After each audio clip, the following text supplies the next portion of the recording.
Hopefully everybody can hear me. Hopefully some people join. Sorry for the last minute on this one. I had one scheduled, and then I had a phone call about 10 minutes before it was supposed to go live, and I had to cancel that one. And here we are. We're here. We're live. We're side dressing corn. I'm going to turn the camera around here in a second so you guys can just watch what's going on back there. But if you have any questions or comments, be sure to get them into the chat, and I will do my best to answer them. Hopefully, tomorrow is our last day side dressing corn. That's the goal. I don't know if we're going to make it or not, but we're trying real hard. We'll see how far we get here tonight, how much we've got left to do. Things are going reasonably well today. It was a little sketchy earlier, or we had some issues, but I think we got them fixed for the most part. We did get them fixed, and all is good now. So, all right, let's get our chat set up like we want here. There, we got a few people. Can everybody hear me okay? Good evening. Hey, good evening. Hello, everybody. All right, let me flip the camera. What do you want to look at? That? Or like that? Good evening.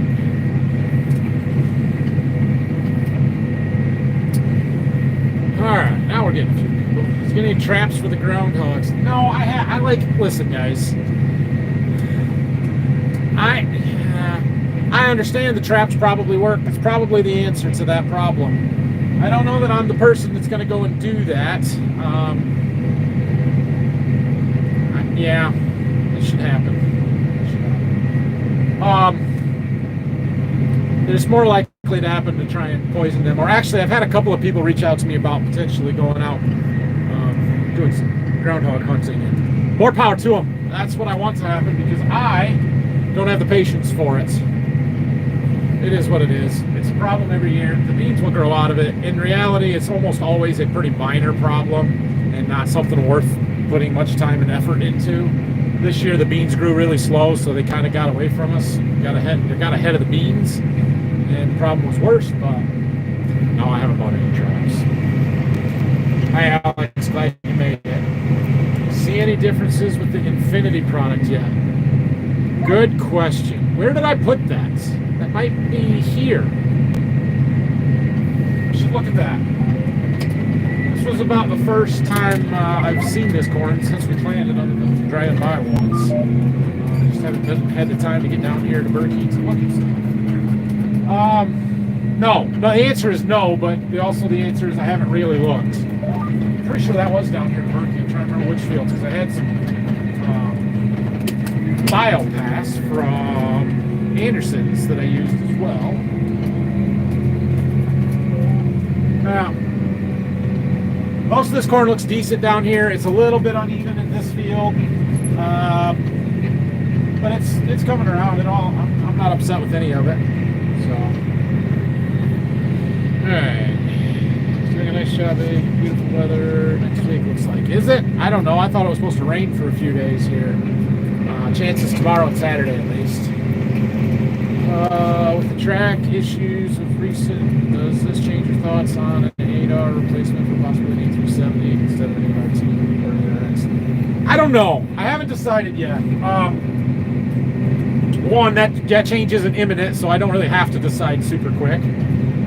Two, my initial thoughts were, yeah, let's get rid of these tracks and get something that I can actually drive on the road. After calming down and thinking about it and looking back at my numbers and analyzing stuff, I'm like, well, wait a minute. These tracks are pretty nice and they're kind of worth it, even with higher maintenance costs. And then three, I don't know if you can tell, but we're in a wheeled tractor right now. We got the 8R on. After driving this tractor again today, I'm like, oh, I want my 8RX back. Like, this is not fun.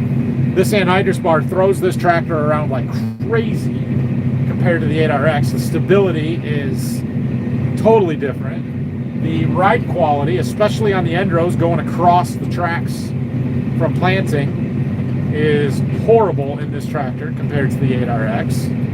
And so now I'm like, yeah, we need more tracks, not less tracks. We need more. But I don't know. I don't have the answer to that right now. I do think that if we were to get a second tracked tractor, whether that's another 8RX or an 8RT, They would be on wider tracks, at least 24s, probably 24s. And if that was the case, track issues should be much less, not nearly as severe. Like 24-inch tracks don't have the issues that 18-inch tracks do. So I think that would mitigate a lot of the problems we have. The problem then is, how do I side dress corn with 24-inch tracks? I don't think I can do it. How is the wheat looking? Wheat's looking really good. We've had really good looking wheat for most of the spring. I've been really happy with it. I think we're going to have excellent wheat. We've had excellent weather for wheat.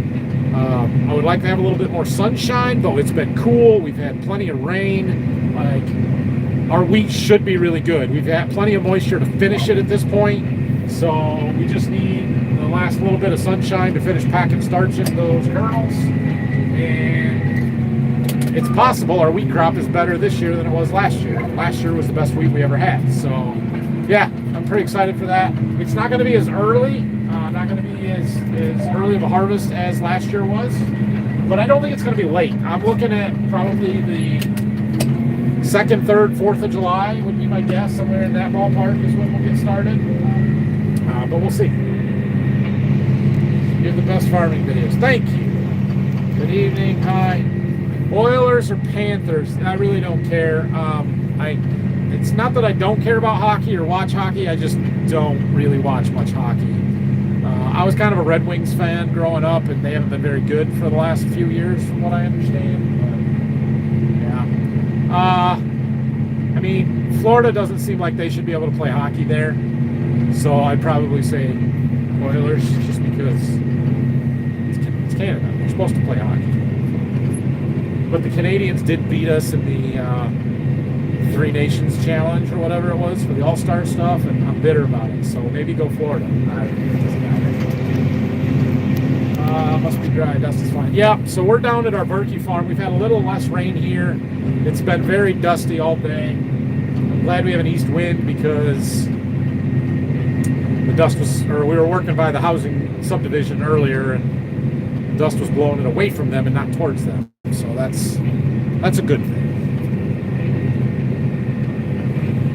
Speaking of Panthers, Canada has not won a Stanley Cup since '93. That's true. Let's keep it away from Canada. What do you usually do to your wheat to get good yields, like you do, for example, average 100 bushel more? I mean, we're in a really good area for growing wheat. So that's probably the start, right? We can grow 100 bushel wheat here. It's possible. It starts with getting it planted early, getting a good stand, and then, one thing that we've started doing a lot more of is fall spraying our herbicide, keeping the weeds out of it all winter. I think that was hurting us more than people realized in the past, so that's a good thing. We usually split apply nitrogen, although we did not this year because we couldn't get the early shot on, so by the time we got to it, we just put it all on when we would have normally done the second shot, basically. We've been using double fungicide passes and just trying to push it where we can. There's people around here that do a lot better job on wheat than I do, but yeah, that's what we do. Back to your track issues. Can you justify a track machine at each farm, one at Berkey and home farm? No, absolutely not. And beside the point from that, how would I get my implements back and forth? If I have a track machine on both ends, how do I get my planter back and forth? Or do I got to buy 2 planters? We don't have enough acres here at Berkey to justify a full lineup of equipment, especially track stuff like that. A long time ago, we used to have 2 lines of equipment. I had another uncle that was doing all the stuff at Berkey. That was kind of his deal, and we didn't move equipment back and forth nearly like we do now. And so they kind of consolidated that stuff and decided we didn't need all that equipment. So that's where we're at now. But I mean, tractors like we're looking at, we're talking about here, are in the ballpark of $500,000, maybe $400,000 on the low end for something with quite a few hours on it, to $600,000 for brand new. So it'd be pretty hard to justify that.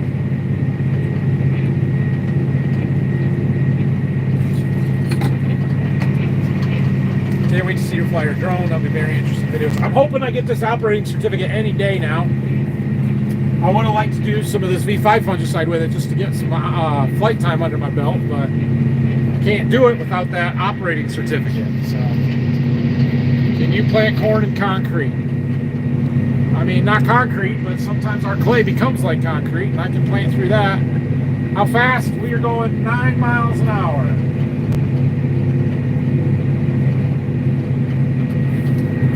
That's the nice thing about these John Deere side dress bars is you can go fast. Is it profitable to double fungicide it? Well, I mean, yeah, we've been getting really good wheat. I mean, we're not using $20 an acre fungicides both times. Miravis Ace for head scab is sort of expensive, but the flagleaf fungicide we're putting on, I'm using generic Quilt Excel. It's cheap fungicide. It's like $4 an acre. Do it. And we've been putting some boron on, like, yeah. NH3 suppliers seem to have done a good job again this year. Yes, for the most part. It was a little sketchy yesterday if we were going to get enough tanks fast enough, because now everybody's working. But they did a great job. We got everything we needed to do. We're at Berkey here, so we have a different supplier here, and they've always done a good job too. What are your chances for rain in the next week? Well, tomorrow there's like a 50% chance of rain, and then Saturday was more, so pretty good chance we're going to get some rain here over the next 2 days. Hoping we can get enough done here tonight before we run out of tanks, and tomorrow we can finish before it starts raining. I don't know what time it's supposed to start raining, but I'll be down to, well, when we get this field done, I'll be down to about 150. 60 plus 65 is 125 plus 15. 140 once we're done here. And I should get this done plus a little bit. So we'll be down to about 130 acres would be my guess, 120 acres. Should be able to finish that tomorrow without too much trouble. Got more rain than I know what to do with here in Jordan. Well, we have not really been dry. I did run the rain machine there for a couple of days. What was it, 4 days I think it was.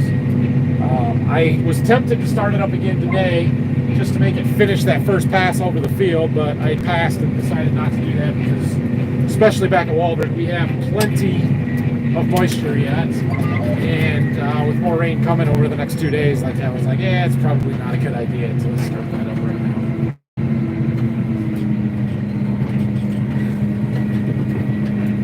Speaking of the rain machine, have you guys been following me on TikTok, or are you watching my YouTube shorts? Kind of putting more content out that way. What do you guys think of that? Something I should keep doing? It seems to be growing the channel a little bit here on YouTube, which I am pretty happy with. That's been nice, and we'll see if it's sustainable or not. But get a little daily video there of whatever I'm doing or something. What do you think?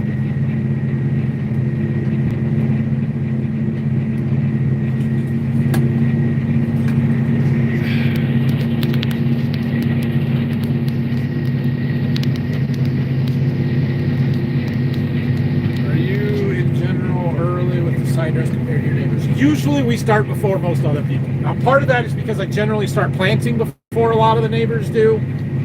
So my corn is ready to be side dressed before a lot of theirs is. But also part of that is that I tend to start side dressing smaller corn than a lot of people are. This corn is not real big here. It doesn't need to be side dressed, but it can be side dressed. Does that make sense? So we're doing it, but we're plenty early here. But I like to get ahead of everybody else. One, I like to get my stuff done and get the corn done, so I'm not scrambling later. And two, I pull a lot of anhydrous in a hurry from our supplier. Like 10 tanks in a day, 10 big tanks in a day is a lot. That's more than a semi-load just to supply my farm. And I know that if I'm trying to do that at the same time as everybody else, it is unreasonable for me to expect them to keep up with my demand, let alone everybody else's. So if I can be working when nobody else is, or only a couple other guys are, it allows me to get more done quicker. So that's why we do that. Very surprised you did not see the spreader at all this spring for a little pre-plant fertilizer. Yeah, I had talked about it and thought about it, but just the way that our labor and schedule and equipment situation is, I had no good way to do that. I would have had to unhook something to hook the fertilizer spreader up. I would have had to get fertilizer delivered, and then try to get it spread while I'm trying to plant, and we're trying to do tillage, and we're trying to spray, and all these other things. And the logistics of it just didn't seem to work. And so I don't know if that's going to be a practice that we adopt. Oops, I didn't do that. Is all your wheat storage in Waldron, or is there storage where you're at? So we have grain bins here at Berkey. You guys have seen the little grain project that we've been doing. And we had some wheat in some of those bins, but that was all hauled out a while ago so that we could get our bin project started. We had to get those bins emptied and take them out of there. The small bins were the ones with wheat in them. And we don't have any wheat here this year, so we won't be storing any wheat here anymore. So it'll all be at Waldron. How's your wheat looking? Wheat looks really good. Talked about that a little bit already. I'm pretty excited for our wheat. Looks like you have a leak. Yeah, that one row that was leaking earlier, you could see it, but it was in a sprayer track, and there was some added compaction. It was a little bit harder dirt there, and sometimes it's hard to get those to seal. It's better now. What did you spray on your corn for pre-emergent herbicide? I don't like that zooms in when I just touch the screen. This year we switched chemicals from what we had been using. We switched to Storin. New active, or well, not new active, a new premix. How do I get that out of the screen? New premix from Syngenta called Storin. And for the most part, I liked it, although as I'm side dressing or even spraying some V5 stuff, there's a few more thistle patches and weeds here and there that I don't like to see. Now, that may have been stuff that was already there when we sprayed it, and it might not have the most efficacy on emerged weeds. From a pre-emerged standpoint, I think it works really well.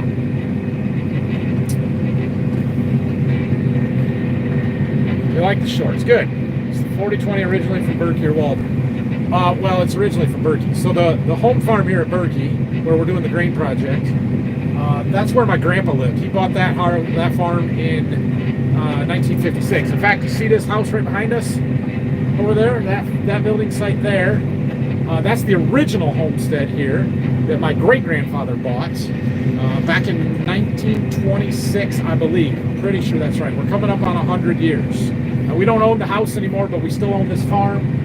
We've been farming this since 1926. So, yeah, that's where that's at. And then my grandpa, so he would have grown up there. He bought just around the corner here, a mile away. And that's where my dad grew up, and my uncles. And so the 4020 was bought new in 65. And that's where it was originally. And then my dad moved up to Waldron in 1980. Was our first year there. So that's been the progression. That's great. Good. You're a better farmer than me, content. So it's good. I'm glad you guys like that. I'm trying to come up with some more. Those were the two off the top of my head that I knew I had. I'm sure there will be more. I'm sure of it.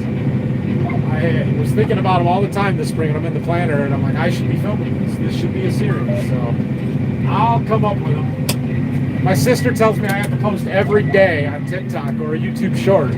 I don't know how to do that. Like, that's a lot of content to come up with. So if you got any ideas, let me know. But I'm trying.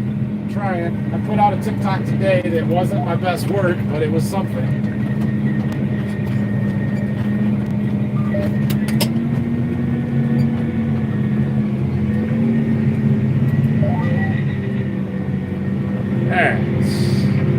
How's it going in the 8RX or the 8R? We are in the 8R here today, Kurt. Didn't want to bring the 8RX all the way to Berkey because I didn't really need to. We're still breaking in that one track. They highly recommended I not make that road trip. And this tractor was available, so we just switched stuff. No big deal. It works just as good.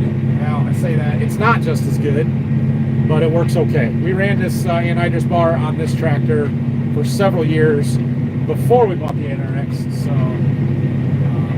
it's not... it wasn't a question of whether or not we could pull it. I knew we could. Big crew, get your new bids complete. They did. They are totally done. Downspouts are on, fans are done, unloads are tied into the leg. Like, Dad and I got to figure out the electrical, and then it is done. That's amazing. I'm shocked that they've gotten it done that fast, but it's really good. I don't think it would be nice to have a short cameo. I think it would be nice to loosen up the film. Yeah, I know. Nobody's ever caught it, but he has been in the background or quick glimpses in a couple of videos this spring, but I'm not going to point it out. It's kind of a thing at this point, but I did get a product from a company that we're going to talk about here in a week or two or three or whenever I get to it before harvest, and Phil might have to be in a video. He might have to for that one, so we'll see. When will we get to see your drone fly? As soon as I get my operating certificate from the FAA, then I am legal. I have here. Okay, so here's the deal. I'm going to turn the camera around so you can see. Here's the deal with the drone, guys. Zoom out. Oh, zoom out. Flip it. Flip it. There. Okay. So, I gotta steer up here too. Dang it. All right.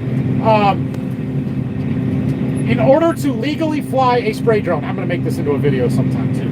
But the first thing that you have to have is a tail number, a registration for your drone. In order to get that, you have to have a serial number. So the first thing you have to do is buy a drone.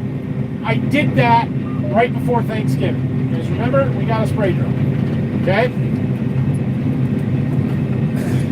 A week later, submitted all of the paperwork to the FAA to get a registration number, a tail number. The next thing that you have to have is a Part 107 drone pilot's license. I took the test for that sometime in the middle of December and passed it. I think it was December 9th or something like that. Got my drone pilot's license. Not nearly as hard as you would think. Yeah, it was pretty easy. Okay?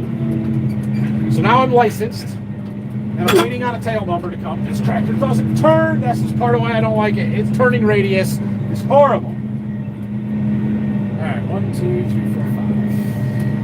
There. So we've got a tail number and a pilot's license. Well, we don't have a tail number. We've applied for a tail number. The next thing I knew that I was going to need, not to fly the drone, but to spray chemicals with the drone, was an aerial applicator's license from the state of Ohio, because I live in Ohio. So I started studying and took the tests, not only for aerial applicator license, but also for commercial pesticide applicator license, commercial herbicide applicator license, and commercial fertilizer applicator license. Passed all 4 of them on the first try. Go me. Okay? The next thing that I needed. Okay, so that was also in December. I got that stuff. From there, we waited until the end of March 23rd maybe, to get a tail number. I applied for it the first week of December, finally got it in the last week of March. Once you have a tail number and also your Part 107 pilot's license, you have to have both of them, you can then apply for your Part 137 exemptions and 44082, I don't know what the number is, some other exemptions license. Essentially, I hired an attorney that did this for me, and there's a whole list. There was about 25 different little clauses or exemptions that they asked for from the FAA.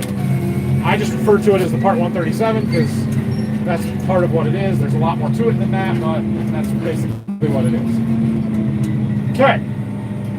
Applied for that like 2 days after I got my tail number. 1, 2,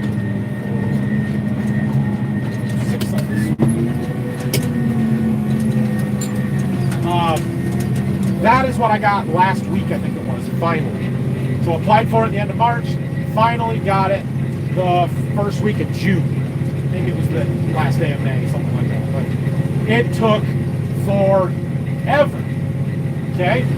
Once you have all of those things, then you have to send an email to the FAA asking them to issue a certificate, an operating certificate. So you have to email the FAA and say, hey, I have a drone, here's the registration number. I have a pilot's license, here's my pilot's license number. I have a Part 137 exemption, here's a copy of it. By the way, you guys issued me all of these things. Can I please fly my drone? And I'm waiting for them to say yes. That's where we're at with it. It should not take long. It's absolute crap that it's the process is this involved. They issued me all of the things, and now they're making me prove to them that they issued them to me. But that's what we're waiting on.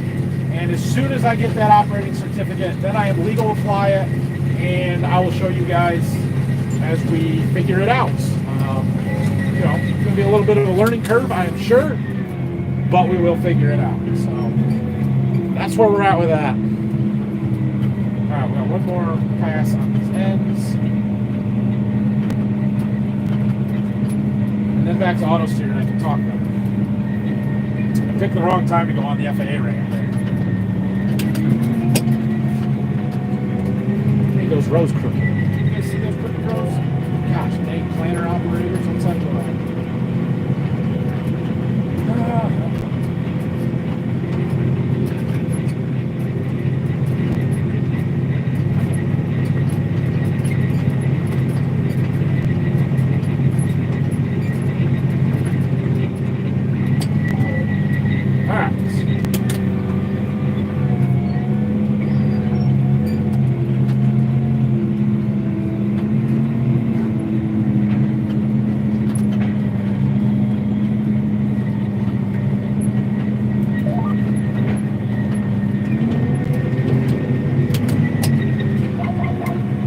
Okay, now where are we at? Alright, I'm going to flip the camera back around so you guys don't want to see me, you want to see that. Nope, not that. Not that. I just, it drives me crazy. Close enough. You guys are just going to have to watch that. Read Gary Vee's book titled Jab, Jab, Jab, Left Hook. It's a good read for content creation. Okay. I don't read many books, but I'll keep that note in mind. Thank you. Regarding the drone, why are there so many federal hoops to jump through? Are you using it for your personal needs? I understand if you were hiring it out. Why are there so many federal hoops? The reason is because the drone world caught the FAA off guard and they move at the speed of molasses, and so they can't adopt new policies and practices to the drones as quickly as they need to. So what they do is apply aviation rules to drones that are outrageously restrictive for no reason whatsoever, and then they take 5 years to figure out, okay, what should we actually do for drones? And so it's taken forever to get to that point. Like the fact that I have to get a tail number and end number, same as you would register an aircraft, like an airplane, for a drone, seems ridiculous to me. You know, a lot of the questions on the 107 exam don't pertain anything to do with drones. Like, I do not need to know how to read runway markings to fly a drone. Sorry, I don't. But they're on that test because the FAA moves at the speed of molasses and cannot figure out how to regulate drones without just throwing everything they've got at them from an airplane perspective.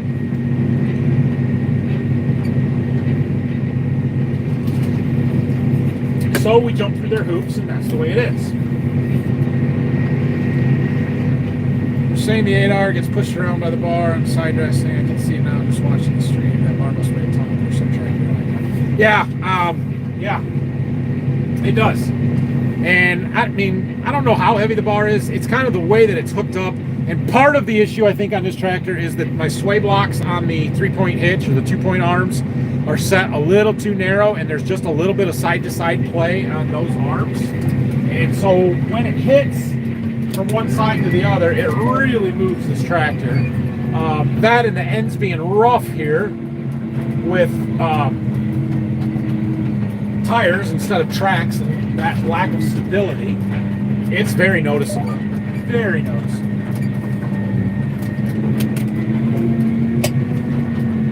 But we'll survive. We'll manage to get it done.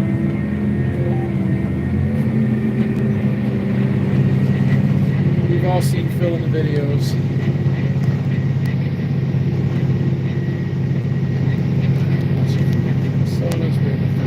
There, nice.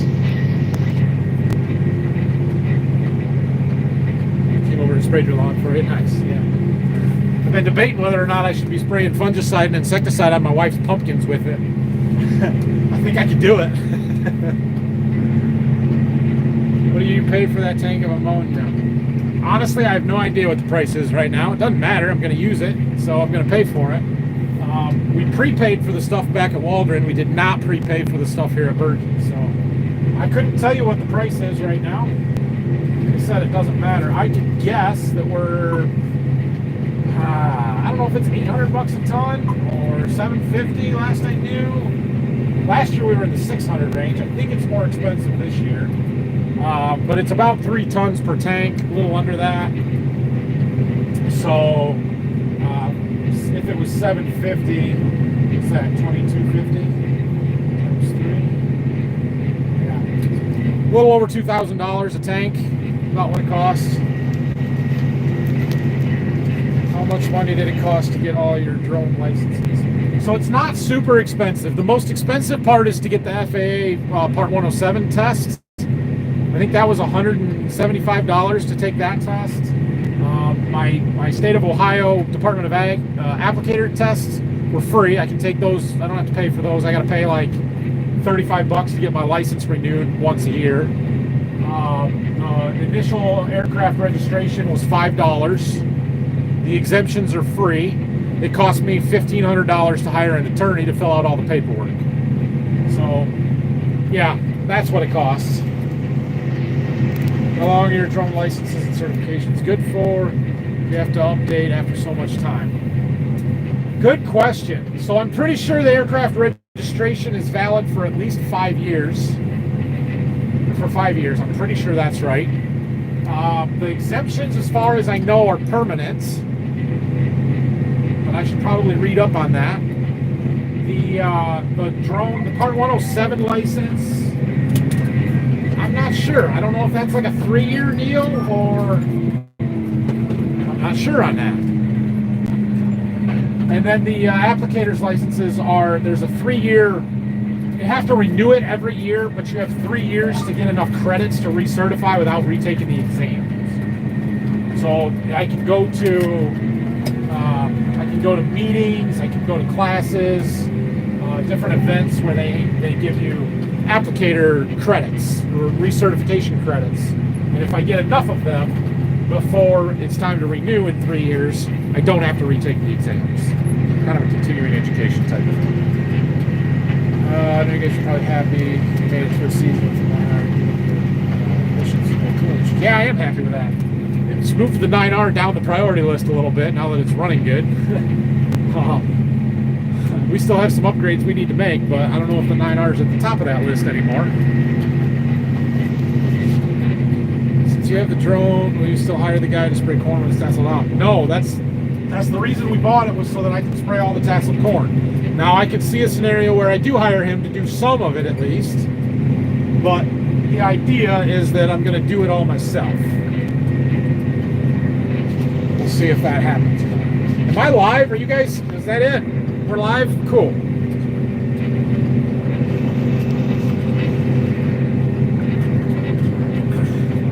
Well, since I'm caught up in the chat, we'll show you around a little bit in here.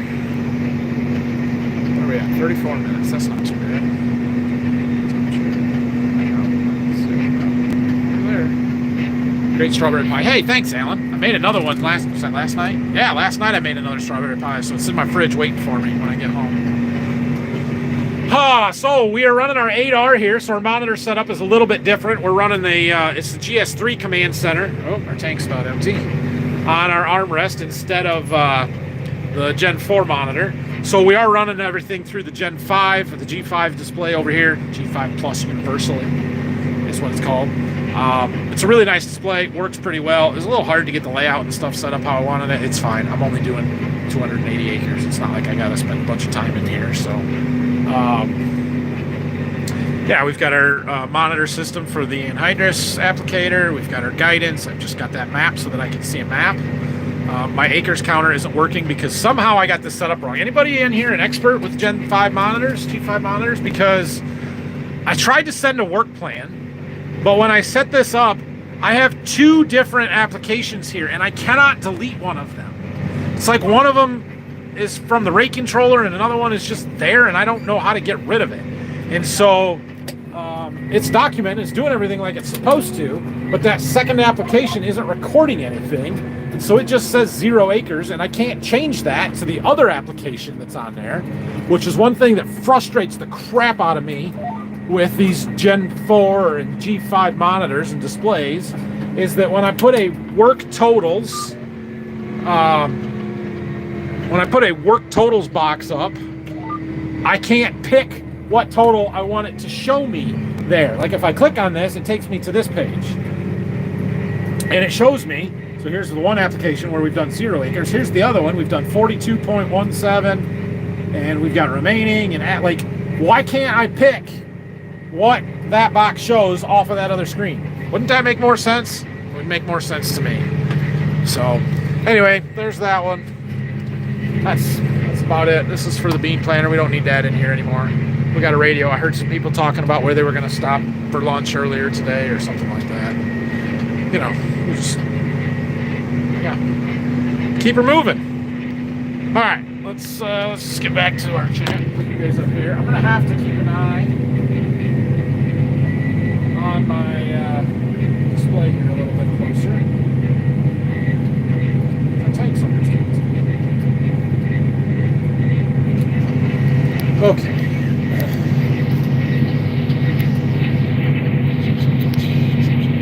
There we go. All right. Bean planter is still on the top of the upgrade list. I think so. I think the bean planter is very high up that list right now. Yeah. It's not solely my decision. We got a lot of people or a couple people that need to talk through this and figure it out, but I don't know. We'll see. Greetings from North Carolina. Post on your information. I have 2 questions. What is the difference between auto steer and auto path? Okay, I can answer that. Auto steer is the actual driving of the tractor. It is following an AB line, a curved track, an auto path line, or whatever else, but it's the actual controlling of the steering of the tires. Traditionally, the way we set this up, the way we used to do it, was you would mark a point on one end of the field as point A, you would drive to the other end, you would mark point B, and it's going to draw a straight line between them, and it's going to drive down that line, and then you tell it how wide your implement is and how wide you want your track spacings, and it draws a line every whatever it is, 30 feet, 40 feet, 60 feet, whatever, and it just drives on those straight lines. What AutoPath is that GPS receiver that we put on our corn planter. It knows exactly where the corn planter is and where those rows are. And so it not only helps steer that implement and keep it where it's supposed to be, it also records that. And so if you drive and you're not perfectly on your line, you're going to have a curve in your row, or maybe you're hand driving something or whatever. Well, that receiver records that and saves it as an auto path line, so that when you come back with a subsequent pass, like side dressing, like we're doing now, or with a sprayer, or with a combine, it will follow exactly where the planter went, not just a straight AB line across the field. It will go exactly where the planter went. So auto path is not auto steer. Auto path is a better way to create the lines that you need to follow when you're doing in-crop work and trying to follow the planter passes. Does that make sense? What's the top of your upgrade list? Yeah. Is there a break-in time for the new track? About 100 hours is the break-in time for the new track. Top of the upgrade list, I mean, There's 4 things that we're considering right now. Number 1 is probably a bean planter. Number 2 would be an upgraded tractor for the 8R/8430. Number 3 would be a sprayer. Number 4 would be a 9R. 9RX, 9RT, 9R replacements. I don't know what order those happen, what else happens in between those, when any of them happen, but that's, in my mind, the top of the list right now. Okay, question 2.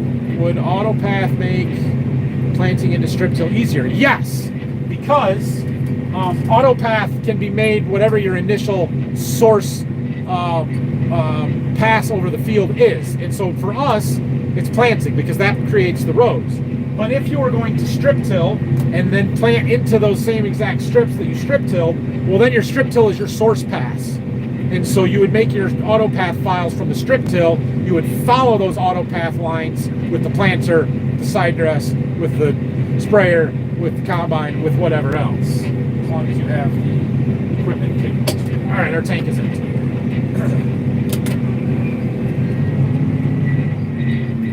We got one more. How many acres do we have left? 24. So we'll get this field done, but not a whole lot more than that. These guys don't fill these tanks up as full as the guys up west. I didn't think they filled them that full. So when do you start mowing? DNR is mad at me because I was mowing and it was dead and dry.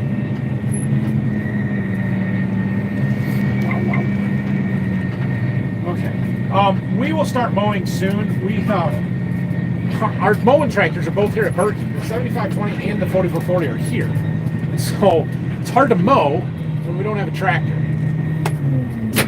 All right, I'm going to leave you guys here. I'll get back to that. I know I'm falling behind now, but it's fine. You guys watch from here because I don't want to carry my phone with me. You might still be able to hear me because I got my earbuds in as long as my phone stays connected.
From that tank up to our last one.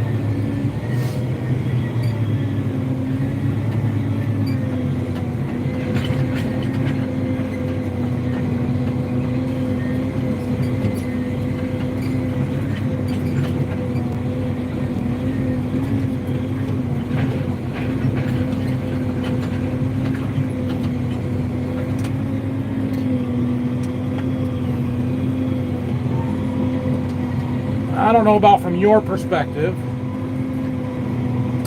but it's pretty similar to mine. From my perspective in the seat, you back up until that hitch shows just a little bit underneath. Right there. Ooh. Right there. Now we go hook it up. You guys are going to yell at me, but I'm not wearing my mask this time.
I'm going to be done. Oh well. All right, now we back up and lock that in. Okay, we're just going to go down here and start on this far side of the field because, like I said, we ain't going to get very far. Such driving, so we'll go this way.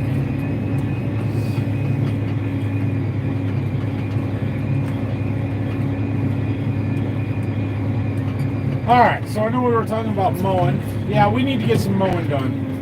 For some reason, the county has done a better job than normal this year. They've making a second pass already today. So that's been really good. But yeah, we usually mow all our roadsides. Keep the weeds down, keep stuff back. Ditch the road. I don't even know how much to tell it's in there. Tank level is like 10%.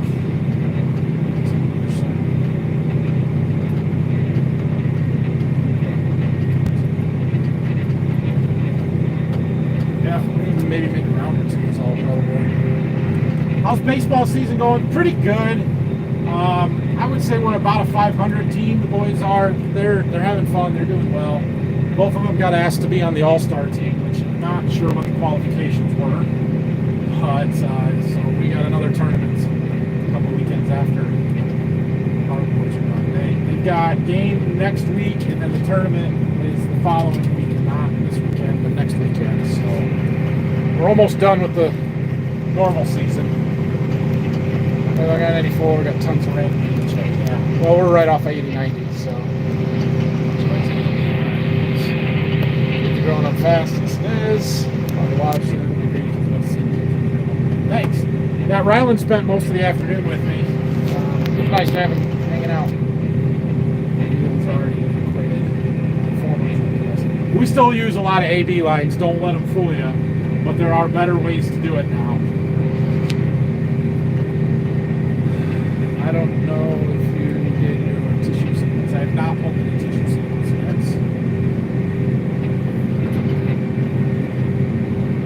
Just look up the new age labs and sap testing. I've heard of this sap testing. Never done any of it.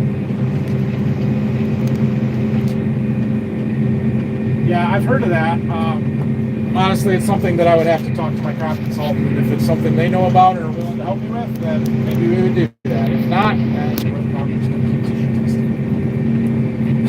I haven't even got Dad convinced we need to be doing a lot of tissue testing. So, what features are on your beet planter wish list? We really want individual row hydraulic downforce. That's kind of the top of the list of must-haves. I would love electric drive. I don't know that I need exact emerge, but I would love to go to Max Emerge 5E with electric drive meters. I think we would like to go to a row cleaner instead of a no-till coulter. Potentially, probably 20-inch rows over 15-inch rows. Debating whether we go, 40 foot, stick with what we've got there, or go to a 60-foot bar, but that's a heck of a planter to go to a 60-foot bar, so I don't know. Acres can you side dress on a tank? Well, these tanks, they don't seem to be filling quite as full, especially this one, right? But we've been getting 25 to 30. Just depends on the rates. We're putting fairly heavy rates on here at Berkey, so the tanks don't go quite as far.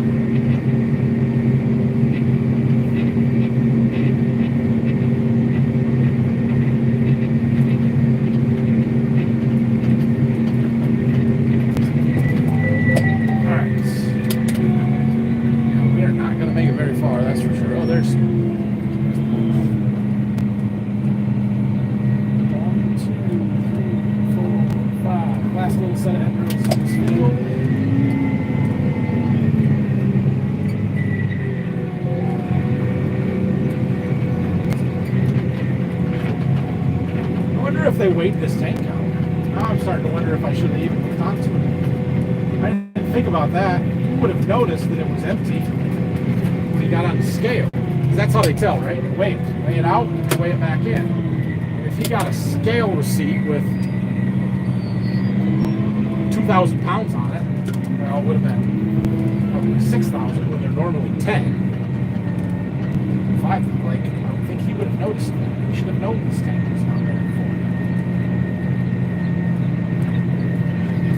it. He said something about having him set one out. If they set it out, maybe he grabbed the wrong one and they didn't actually have weight on this tank. That would be a problem for us, wouldn't it? Then they're going to know how full it was. Or the gauge could be wrong. It's possible the gauge is not working. I doubt that, but it's possible.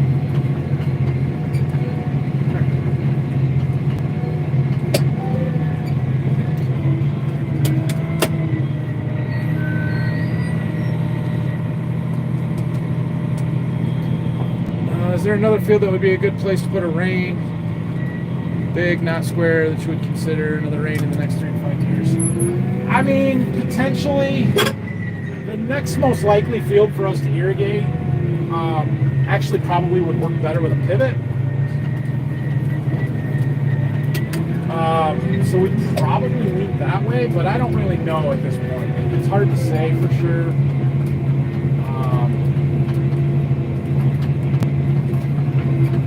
The one we're in is kind of the no-brainer field, right? Like that's the one to use because it's there. Are there other potential spots that we can irrigate? Yes. Is a 360 the way to do that? Maybe. Not necessarily. Oh, there's some radio chatter.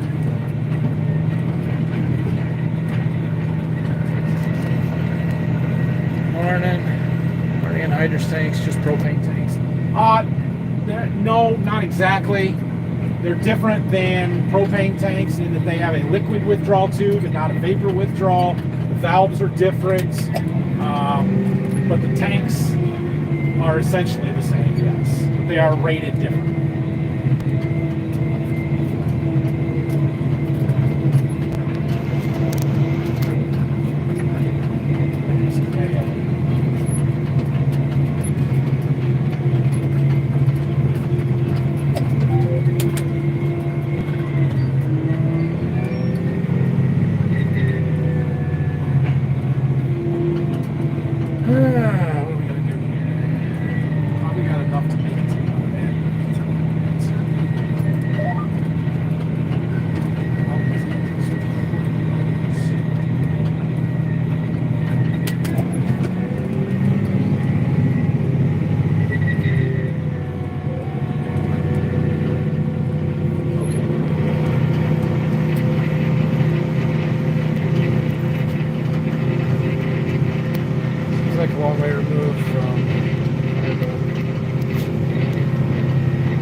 Hey David, thank you for that super chat. What's your estimates of time and money saved?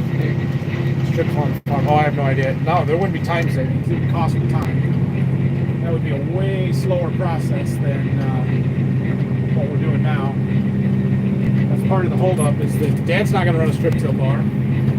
So I would have to run a strip till bar. And then I'm not in a combine, and there's a lot of other issues with that. So as far as money savings, I have no idea. I think it's a better way to grow stuff, and we could get better yields. I don't know if we're going to save much. The videos ago, you were waiting for Brock to drive around the corner. Sure, there are some questions. Oh, sorry, man.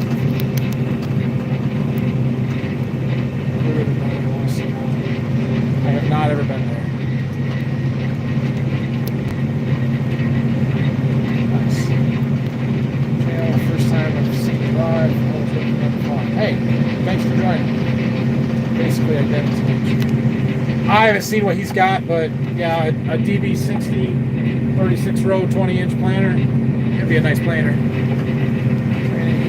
Planning on double crop each. We are planning on it. We don't know that it's going to happen. Kind of depends on weed harvest, weather, and all the rest of this stuff. But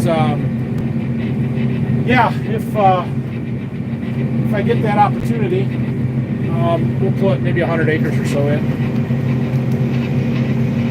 Rain now, putting this behind. Bummer. Other deer said farmers locked out on repairing their own equipment. No, that's not a thing. That's not a thing, and I don't know who told you that, but they lied to you.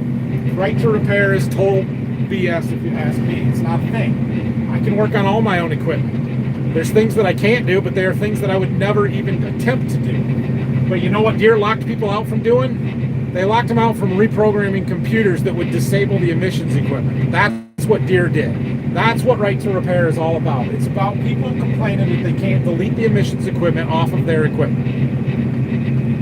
Nobody has ever said I'm not allowed to work on my own tractors, my own equipment. That's not a thing. It never has been, and it never will be. Yeah. So you met with deer after they replaced the Trackonator X. They determined a cause. You did something wrong. Didn't you? Don't lie. I mean, I guess you could say that I did something wrong. I don't know that that's really what that means for, but basically it got too hot going down the road and it melted. What happens on these tracks and the failures that we have seen this year, not just on mine, but on several others, one in our local neighborhood and another one that I've seen online, basically they get hot going down the road from the friction and the speed, and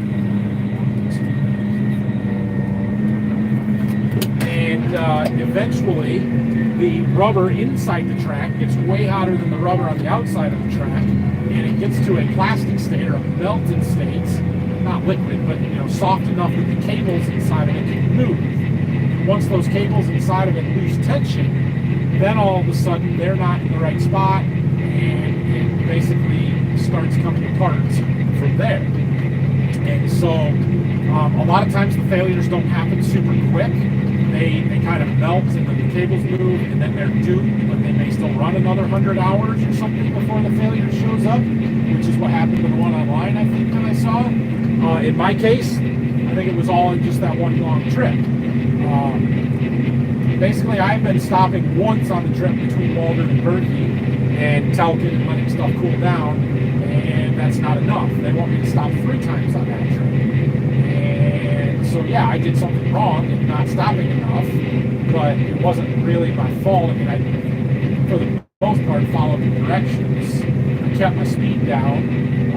I stopped it once every 15 miles, not every 10 miles, like they want me to. So yeah, that's what happened. Roughly how long till wheat is ready? 3.5 weeks would be my guess. Just after the 1st of July, sometime between the 1st and the 4th, if I had to guess right now. The tank of water dripping on the tracks would be better than talc over 50 miles. No, and here's why. Talc on the tracks helps lubricate them, and it fills in the pores and keeps them from getting sticky and tacky. Water on the tracks washes all of that dirt, all of that lubrication off. And while it would lower temperatures, it's going to cause them to become sticky and tacky, and actually going to make the problem worse. We asked very specifically about that. Is there something better than talc, a liquid or something? And they said, no, you don't want to get them wet and wash all that lubrication and dirt out of them, because it fills in the pore space in the rubber, and it keeps them from getting sticky and tacky as they heat up. And so the better thing to do is to use a talc. Or really, the guy that we talked to, he's like, I don't really like talc because it blows everywhere, it makes a mess, like you can't keep it in the track, right?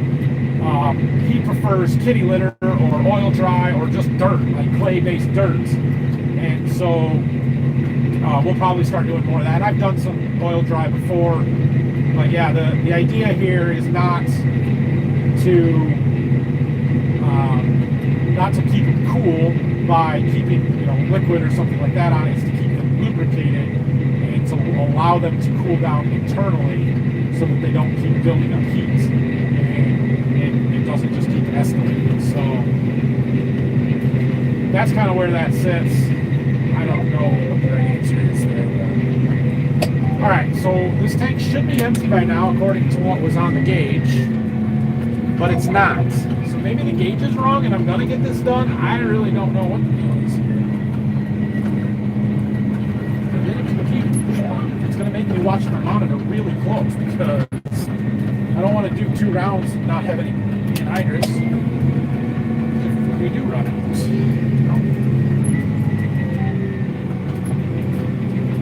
Alright. Any work need to be done on the combine before wheat harvest? Not on the combine, but we do need to do some work on the bean head, on the draper. Any stripe rust in the wheat this year? I haven't seen any. Our wheat is really clean, but like I said, we put 2 shots of fungicide on, so we don't deal with stripe rust too much. Our bigger issue is usually powdery mildew. Have not seen that. I guess we have had some striped rust in the past, but like I said, we put a flagleaf fungicide on and a head scab fungicide. They do a really good job of protecting it, so wheat looks good. What's your favorite job on the farm? Combine, tillage, she said. My favorite job is whichever one is new for the 2 days that I'm doing it. I love the first couple days of planting. Well, maybe not the first day, the second and third day of planting. I love the first week of corn harvest, of bean harvest. But after a while, all of them get old, and you want to be done.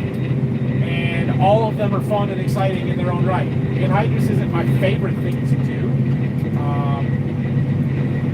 but it's all right. I would say, man, I don't know. Probably the first day of planting corn, or second day of planting corn. After you get everything rolling good, and you're in the field working, like the loading and stuff of planting is monotonous and tedious, and it just takes forever. But once you're in that field rolling and knocking out acres, that is hard to beat. But the same can be said about harvesting corn. Like that first day of watching corn rolling in, oh, it's lots of fun.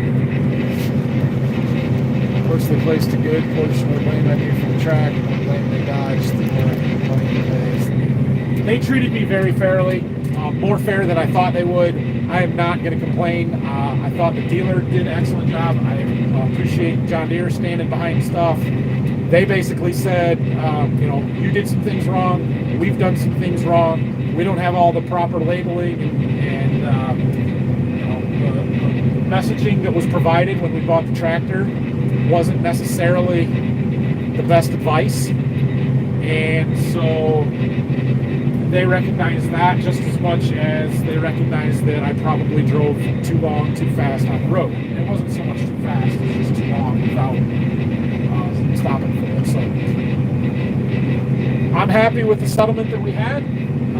No complaints from them, from John Deere or from Green Market Dealer. I'm really happy with how it all worked out. It's all good. How many acres can you farm compared to the first generation? You mean the first generation that farmed in this house that we were talking about earlier? A lot. I mean, I don't know what they started with. I would assume maybe just this field, or probably not even this whole field. But yeah, I mean, we farmed drastically more than what they did 100 years ago. I don't know how much they were doing with horses back then. I assume significant amount of it first, when the tractors kind of came into it. I'm not real sure. But a lot of this was trees. Like, I remember hearing stories of my grandpa and great-grandpa clearing this. Like, this was all forest land when we started. So, yeah. It was a lot of work back then. There's something kind of continuous feed option available that is available for loading purposes. Is there some kind of continuous feed option addition that is available for loading purposes? You mean for the anhydrous tanks? John Deere has a system called Pit Stop Pro that makes hooking and unhooking much easier and can be done from the cab. I've never run that, but it's a cool system. I'm not sure what you're talking about otherwise. Hi, Carrie from Geneseo. I'm from Nova Scotia. Hello. Would it be cost effective to side dress 30-inch soybeans? No, it's not. Nitrogen is expensive. Beans make their own. The only way that nitrogen might be worth it on some soybeans is if you can find a way to do some late season nitrogen. I'm talking R4 or 5 stage. And we're going to experiment with that pretty heavily next summer with the 360 rain, because I can do that. For the powder, you mean like something that I applied to talc as we were driving down the road? Yeah, so I asked about that because I've seen somebody else fab something up to do that. Here's the problem with just having an auto applier that I can sit in the cab and push a button while I'm running 20 miles an hour down the road. You're not stopping to let the tracks cool down. So is it better than not doing that? Yeah, probably. Is it solving the issue? No. The issue is the heat buildup inside the tracks internally, and you need to stop and let them stop flexing, stop creating that heat in order for the temperature to come down so that when you start again, you're starting from a lower point rather than just building and building and building and building. And so that was not recommended either. I asked about it. Boys want me to ask you what speed you're going. We're running 9 miles an hour. Well, 8.4 because we don't have enough power to get 9. But it just depends on where we're at in the field most of the time. So we're moving pretty good. Apparently this was a full tank because we've got a full round since I should have ran out according to the gauge. But we're not. And now I have no clue how much is in there because I didn't start with my tank monitor as being full. I started with it at 18% that the gauge said, or 17, whatever it was. So I have to just keep watching it. But at this point, I think it's safe to assume that we had a full tank. The gauge is wrong. I didn't consider that option initially.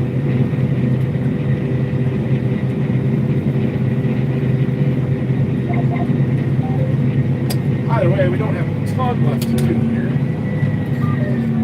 15 to 20 acres like this would be. Oh, these ends are so rough.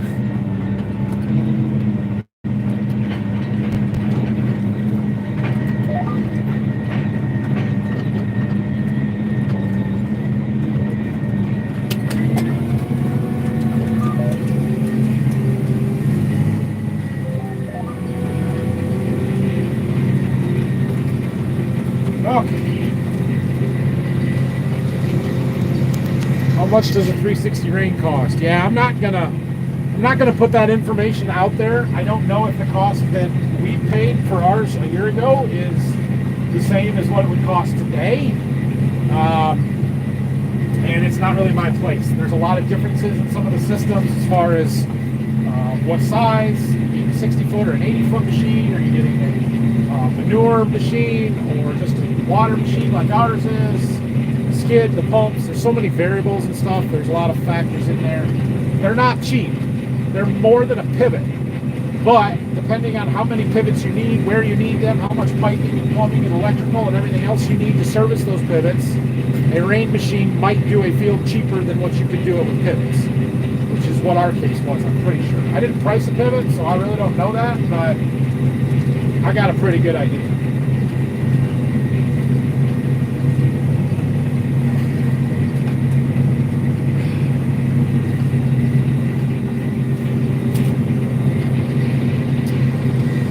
What nutrient can be banked in the soil? It would be a volatile nutrient, just gases off and melts away with water. Well, that's the difference between mobile nutrients and immobile nutrients. Things like nitrogen, boron,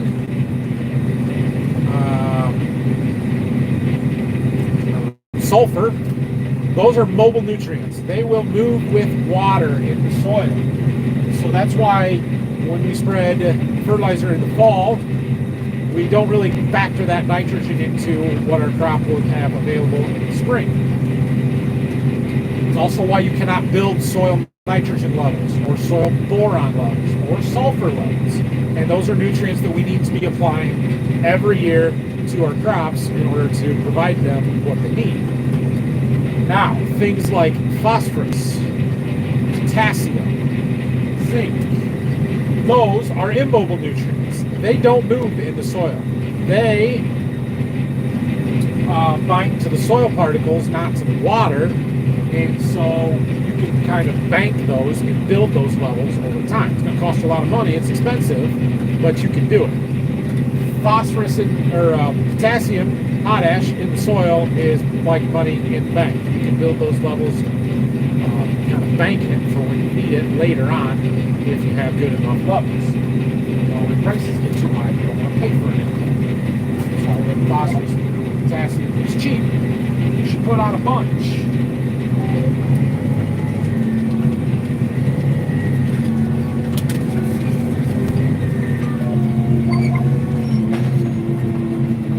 It's also why I like side dressing, or part of the reason why I like side dressing because we're putting it on closer to when that plant needs it, less time for it to get lost.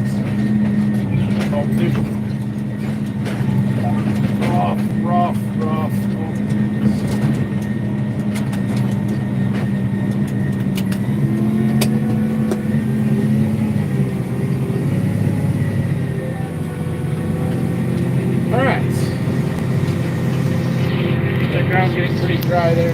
mean, it's dry. I wouldn't say it's really dry. There's plenty of moisture here. Our crops are not suffering being dry by any means, but it's supposed to rain in a couple of days anyway, so it doesn't really matter, does it? So the advantage of 20-inch row soybeans over 15-inch rows. Not a lot. There's a couple of things that make me want to go that way. One, I don't think there's a disadvantage to it. I don't think the difference between 15 and 20s is going to cause us yield penalty. Two, a 20-inch row planter has less row units than a 15-inch row planter, so you have less maintenance costs, less work to do that. Three, it might give you just enough additional airflow between those rows to help dry out the lower canopy, which could help prevent some white mold. Could. I don't know how effective that would be, but there might be a slight advantage there. So we plant early enough that I don't think the 20-inch rows would be a huge negative. If we were planting a lot of stuff Memorial Day and into June, then I think the 15-inch rows or even going narrow 10-inch or 7.5 would be better. But when you're planting the end of April, the first week or two in May, the difference between 15 and 20 is insignificant.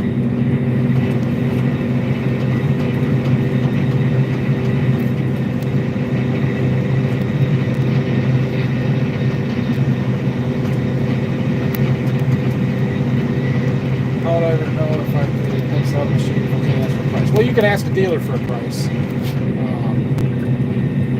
I'm not going to throw any numbers out there because I just can't do that. But yeah, you know, I don't know how to answer your question there. Sorry. I get it. Depends on the machine and trying to ballpark one and trying to figure out. But I don't know if 360 puts anything on their website. You know, John Deere has a price calculator, a build your own tool configurator on their website. The prices are nothing close to what you'll actually pay for it. But if you've ever bought anything from them before, you pretty much know what that discount is, or at least you can figure it fairly close.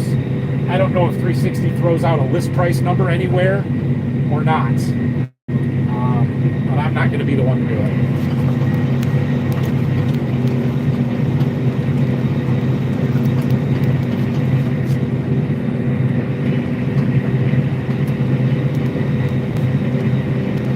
Are the baking bakers open to recipe ideas? We are open to recipe ideas or requests. However, if it's not in our repertoire, I don't know if you'll see it. Depends on if my mom's willing to go try something new.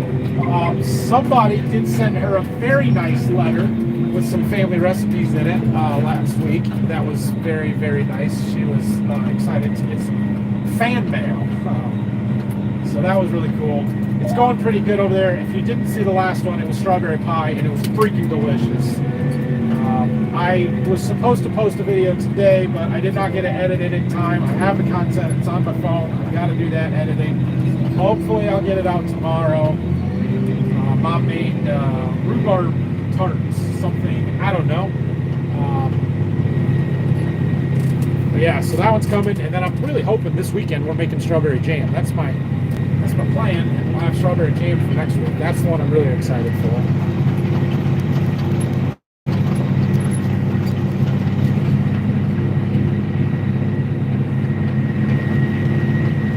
So with the little crowns by a couple of these comments on here. Oh, I have no idea what these crowns. Didn't see. I'll watch.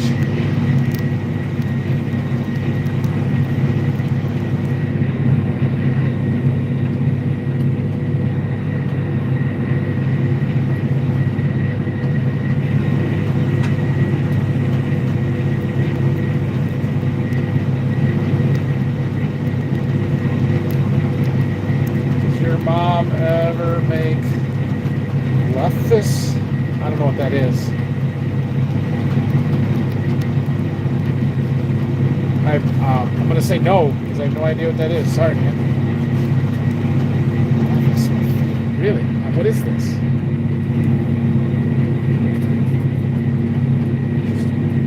I really want to get the smoker fired up. I have not done anything recently on the smoker, so got to get some stuff going there. Maybe we'll make some pulled pork. I've got some hams that I want to do a smoked ham, double smoked. I think that would be really good. I've already done ribs. I've got a brisket. I think I've got a, it might be a mini brisket. I want to do a brisket sometime. Yeah, we need to do that.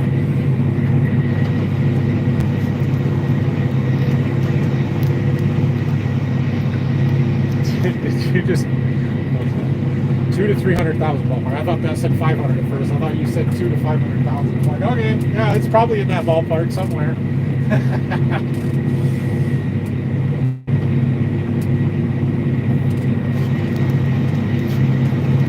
I'm not Norwegian.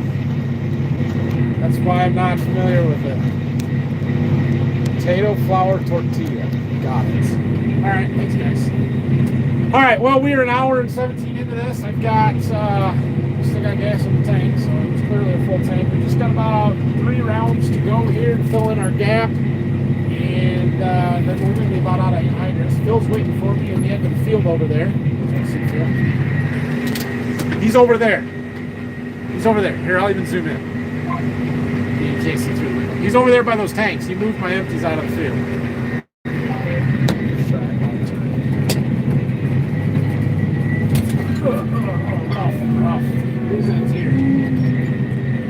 Touch wet.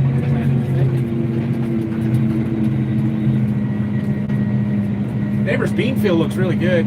See those in the background? He's got some nice ones.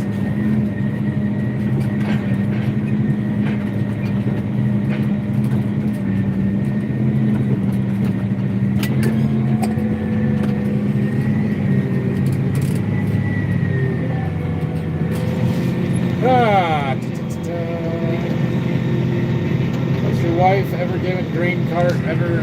driven grain cart or done tours? Nope. My wife, I made her drive the planter one time. I don't know if we were dating or freshly married, but she was riding with me the planter, pre-children, and I made her drive for a round or two. That's her extent of her tractor driving experience. She is not a farm kid. She did not grow up on a farm, doesn't have that experience. I don't know. I know a lot of farms are that way, where the wives or moms or whoever do drive some equipment, help out quite a bit. Ours has never been that way. My wife doesn't do it. My mother never really did much, and we just never really asked for or needed that help. So I would just be happy if she would come and ride with me sometimes.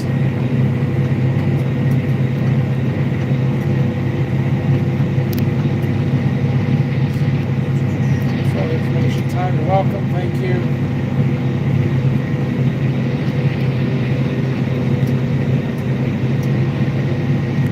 Don't recommend the wood fist here.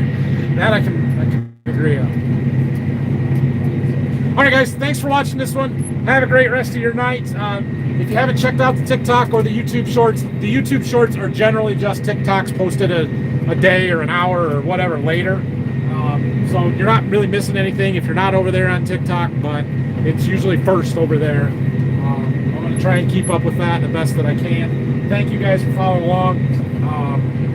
I'm going to keep trying to do all that stuff because it's really blowing my following up. All of a sudden, TikTok seems like a viable place to post videos when I have 27,000 subscribers over there, which is almost more than I have over here on YouTube. But YouTube's picked up a little bit in the last couple weeks, or last week here as well. I think the shorts that I'm doing are really helping the subscriber count. So we're gonna keep doing it and trying to get some good content out for you guys. Hope you enjoy it. Appreciate you watching this one and all the videos. Don't forget to subscribe to the channel. Make sure your notifications are on so you see everything when it comes out and you don't miss anything.